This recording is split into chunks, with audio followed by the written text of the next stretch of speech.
কি অবস্থা ভাই লোক, কেমন আছেন আপনারা সবাই? দেশের বাজারে কিন্তু চলে এসেছে নাথিং এর নতুন phone nothing 4B।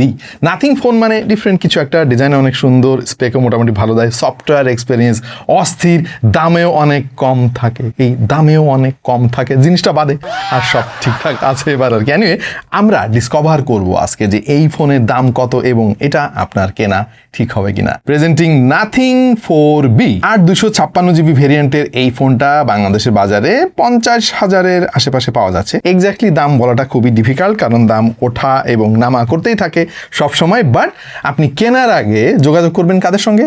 Take and talk বিডির সঙ্গে, কারণ তারা এই ফোনের ইনট্যাক্ট এবং ইনঅ্যাক্টিভ ফোন বিক্রি করে। দাম মনে হয় অন্য সবার চাইতে একটু বেশি, আমি যেটা খোঁজখবর নিয়ে দেখলাম, কিন্তু তারা ইনঅ্যাক্টিভ ফোন বিক্রি করে, এই কারণে নাকি ফোনের দাম আমাদের বলছে আর কি, বলতে বলছে আপনাদের এটা। এনিওয়ে টেক অ্যান্ড টক বিডির কাছে আপনারা নাথিং সহ এনিথিং মানে যে কোনো ধরনের ফোন টোন পেয়ে যাবেন। বসুন্ধরা কি জানি একটা মার্কেটের নাম আছে, বসুন্ধরা সিটি, হ্যাঁ বসুন্ধরা সিটিতে তাদের শোরুম আছে একটা, আর একটা আছে যমুনা ফিউচার পার্ক, হ্যাঁ ওখানেও তাদের মার্কেট আছে আর কি।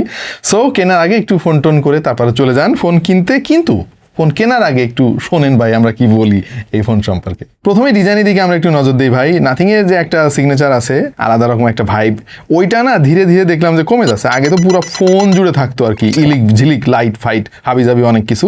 এইবার জিনিসটা আরেকটু মিনিমালিস্টিক হয়েছে এবং ডিজাইনটা ধীরে ধীরে আবার নর্মাল ফোনের মতো হয়ে যাচ্ছে। তারপরও কিছুটা আমরা দেখতে পাচ্ছি ক্যামেরা বাম্পের এই জায়গাটুকু তারা তাদের মতো করে করেছে, তবে দেখতে বেশ সলিডই লাগবে। আর নাথিং ফোনের প্রিমিয়ামনেস বা ওয়ার্কম্যানশিপ নিয়ে কোনো কথা হবে না ভাই, এটা সেরা, সবাই আপনারা সেটা জানেন। পেছনে সেমি ট্রান্সপারেন্ট প্লাস্টিক ব্যাগ, এইটা নাথিং এর যে প্রিমিয়ামনেস, যে অ্যাস্থেটিক, সেইটা কিন্তু বেশ ভালোভাবেই বোঝা যাচ্ছে। ফ্রেম আর ব্যাক পলিকার্বনেট দিয়ে তৈরি, তবে হ্যান্ডফিলটা যথেষ্ট প্রিমিয়াম আমাদের কাছে মনে হয়েছে। আর এবারে ইন্টারেস্টিং ব্যাপার হচ্ছে এর ক্লিপ লাইট সেটআপ। ফুল গ্লিপ ইন্টারফেসের বদলে এবার তারা দিয়েছে 5টা এলইডি স্কোয়ার। তাই সেটআপটা অনেকটা স্টিপ ডাউন হলেও নাথিং এর ইউনিকনেস আমার কাছে মনে হয় মোরাললেস কিছুটা আছে এবারও। কার্ভ এজের কারণে ফোন হাতে ধরতে যথেষ্ট আর্গোনমিক একটা ফিল আপনাকে দেবে। সঙ্গে IP64 এর রেটিং রয়েছে, আর সব মিলিয়ে এই ফোনটা 210 গ্রামের আশেপাশে। তবে ভাই বেজেলটা না পারফেক্টলি সিমেট্রিক্যাল না, এইটা আসলে অনেক চোখে লেগেছে আমার কাছে। বিশেষ করে এত টাকা দামের একটা ফোন যদি এইরকম বেজেল দেখতে হয়, কার ভালো লাগে বলেন তো?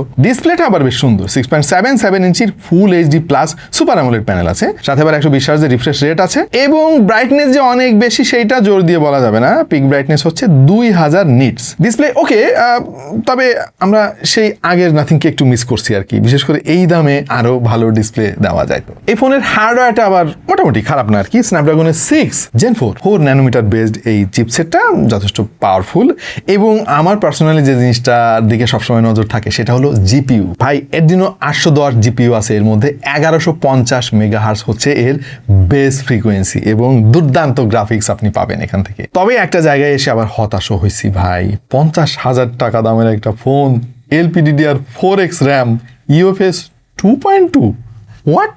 আরও দুঃখের ব্যাপার আছে ভাই, এতে কোনো মাইক্রো এসডি কার্ড স্লটই নাই, মানে আপনি চাইলেও স্টোরেজ বাড়াইতে পারবেন না। দেখেন এই প্রাইস পয়েন্টে কিন্তু অন্যান্য আরও অনেক ফোন অন্তত UFS 3.1 দিচ্ছে, মানে দাম বেড়ে যাওয়ার পরেও। সেখানে 256GB স্টোরেজ, এটা একটা খারাপ জিনিস, তার মধ্যে আবার UFS 2.2। সো এইটা আমি আসলে মেনে নিতে পারতেছি না। যদিও সবাই জানেন যে স্টোরেজ নিয়ে একটু সংকট সারা পৃথিবীতে চলতেছে, তারপরও ভাই সংকট হলেও দাম তো বেশি নিতেছে, তারা ভালো জিনিস দিবে না। ওকে, সফটওয়্যারের জায়গায় কিন্তু নাথিং এর অ্যাপ্রোচ এখনো একেবারে ক্লিন আছে। ফোনটাতে পাচ্ছেন out of the box Android 16, সাথে নাথিং OS 4.1। এইখানে একদম পিওর অ্যান্ড্রয়েডের ফিল পাবেন আপনি। ইন্টারফেসটা যথেষ্ট ক্লিন এবং আননেসেসারি ব্লটওয়্যার আমার খুব একটা চোখে পড়ে নাই, দু একটা যা আছে আপনি চাইলে আনইনস্টল করতে পারবেন। আর সফটওয়্যার সাপোর্টের দিক দিয়ে কিন্তু নাথিং 3টা মেজর আপডেট দেবে বলেছে, আর 6 বছরের সিকিউরিটি এবং প্যাচ আপডেট পেয়ে যাবেন। ওয়েল, পারফরমেন্স খুব একটা খারাপ না, আমরা টেস্ট ফিট করে দেখেছি। যেটা হবে UFS যেহেতু 2.2 আছে এখানে, লং রানে গিয়ে একটু মানে স্ট্রাগল করবে আর কি, এটা জানা কথা ভাই। প্রসেসরটা পাওয়ারফুল আছে, এদিক দিয়ে একটু ব্যাকআপ পাবেন, কিন্তু অন্যান্য জিনিস একটু বটলনেক করবে এখানে। আমরা Antutu টেস্ট করেছিলাম, 9,58,160 স্কোর পেয়েছি। রিয়েল লাইফ ইউসেজে এক্সপিরিয়েন্স মোটামুটি স্মুথ পেয়েছি আমরা। Social media scrolling, multitasking, app transition সবকিছু যথেষ্ট ফ্লুইড আমার কাছে মনে হয়েছে।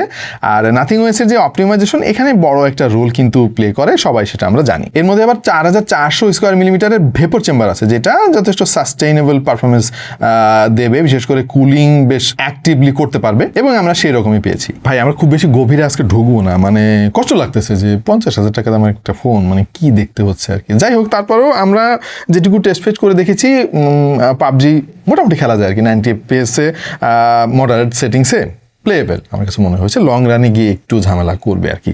আর কল অফ ডিউটিও সেম অবস্থা, কিন্তু একে গেমিং ফোন বলার কোনো সুযোগ নাই। এবং আপনি যদি গেমিং করার জন্য শুধুমাত্র এই ফোনটা কিনতে চান, ভাই ভুলেও কিনেন না, ঝামেলা আছে অনেক, কারণ এটা কিন্তু লং রানে গিয়ে গ্যাঞ্জাম করবে। আর ক্যামেরা সেকশনে 50 মেগাপিক্সেলের মেইন সেন্সর আছে, একটা আল্ট্রাওয়াইড শুটারও দিয়েছে তারা, সামনে 16 মেগাপিক্সেলের ফ্রন্ট ক্যামেরা। মানে এটা ডিসেন্ট, খুব বেশি ভালোও বলার সুযোগ নাই, খারাপও বলার সুযোগ নেই। তবে 50,000 টাকা দামের একটা ফোনে টেলিফটো লেন্স আমরা আশা করতেই পারি, তাই না? এটা একটা ব্যাপার। আর 8 মেগাপিক্সেলের আল্ট্রাওয়াইড শুটার দিয়ে না আসলে খুব একটা কাজ হয় না এখানে।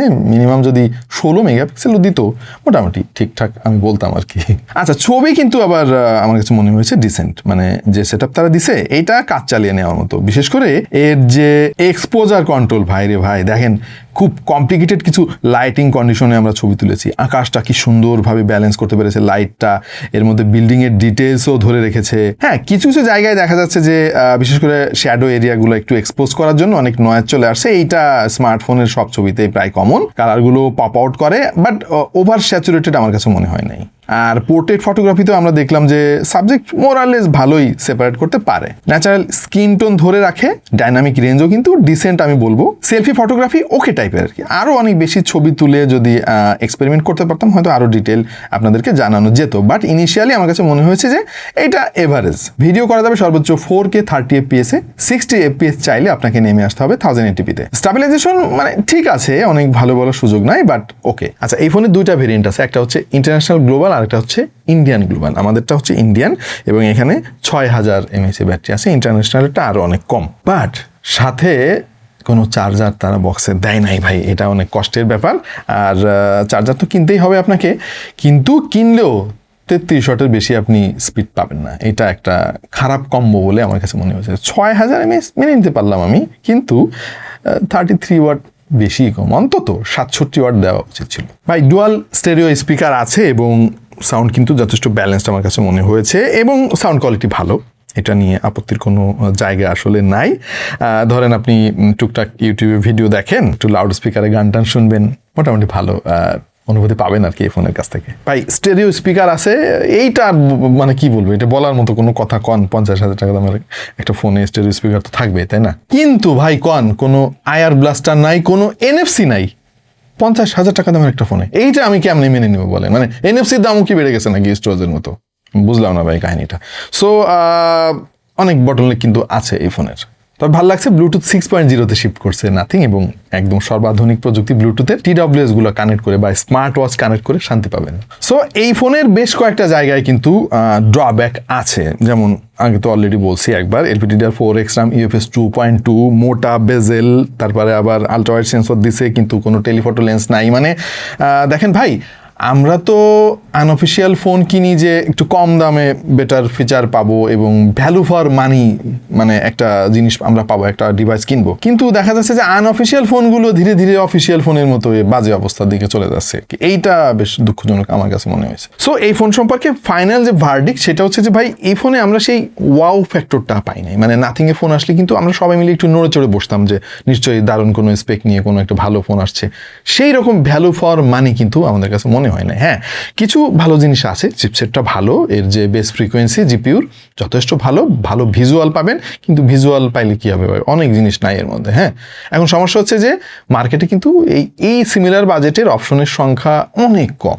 সো তার মধ্যে যারা একটু ডিফারেন্ট টাইপের ফোন চান, নাথিং এর ফ্যান যারা আছেন তারা এই ফোনটা কিনতে পারেন।